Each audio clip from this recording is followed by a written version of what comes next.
Hi everyone, my name is John Kenji and I'm a nursing student at Galen College of Nursing for my course Professional Nursing Leadership.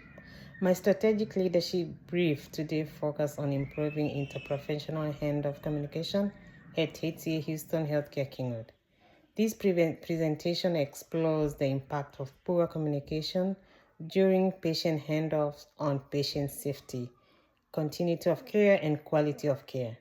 I will lay out the importance of the problem, the results of the SWOT analysis, a discussion on evidence-based recommendations, and a call to action for organizational improvement. Identified issue. The identified issue is ineffective interprofessional handoff communication during patient care transitions.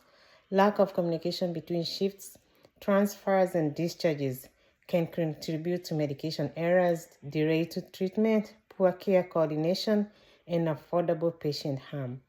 Howick and colleagues 2024 identify communication failures as a major contributor to patient safety incidents as they affect the transfer of information and the coordination of clinical care.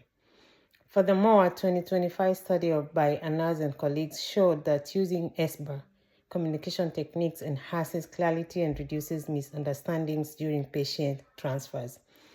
In 2023, the Joint Commission also cited communication as a leading contributor to sentinel events in healthcare organizations. Significance of the problem. The importance of the issue lies in its direct impact on patient safety, teamwork, and healthcare quality. In high equity healthcare, accurate communication is essential to effective interdisciplinary collaboration and continuity of care. Poor communication can result in incomplete patient histories, missing allergies information, medication administration errors, delayed interventions, and preventable complications. In 2023, Deter and colleagues pointed out that psychological safety is a key element to fostering interdisciplinary communication and enhancing patient safety in healthcare teams. Likewise, in 2025, Yassin ETAL highlighted how communication among healthcare professionals enhances collaboration and prevents clinical errors. Handoff communication is thus a nursing leadership competency that requires strengthening. SWOT analysis summary. There were several strategies identified in the SWOT analysis that the organization has. The organization has a history of nursing staff, an existing SBAR communication system, an EHR system, and leadership involvement in patient safety initiatives. However, a lack of consistency with communication protocols, interruptions to workflow, a lack of communication training, and resistance to change among some members of staff are weaknesses.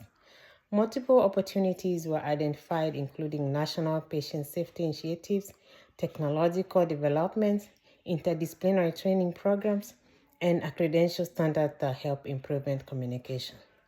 These threats include patient complexity, staffing shortages, burnout, heavy workloads, and legal liabilities arising from communication breakdowns.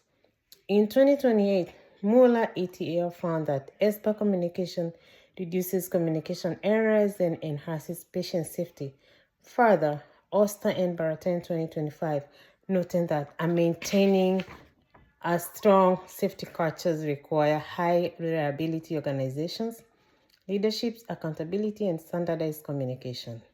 Recommendations. The SWOT analysis results led to 4 recommendations. The first recommendation is to implement a mandatory SBAR protocols across all patient care units. The second is to offer monthly interdisciplinary simulation-based communications training.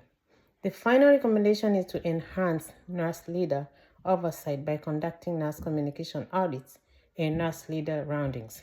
The fourth recommendation is to improve the documentation of electronic handoffs in the EHR system. These recommendations are intended to foster communication, interdisciplinary collaboration, and improvement in patient safety. Call to action and conclusion. Healthcare leaders and interdisciplinary team must prioritize communication excellence as a safety strategy to addressing communication failures effectively.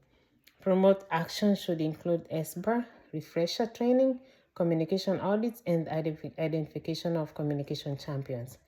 Intermediate actions involve simulation-based training, EHR integration, and leadership grounding in patient handoff. Long-term objectives are to decrease communication-related adverse events by 25%, increasing communication compliance to 90%, and increase patient safety with continuity of communication. Finally, poor interprofessional handoff communication is a significant issue identified as a nursing leadership challenge that impacts patient care, healthcare quality, and organizational performance. Healthcare organizations can enhance their safety culture and the outcome they deliver to patients through evidence-based communication techniques, accountability in leadership, and interdisciplinary teamwork.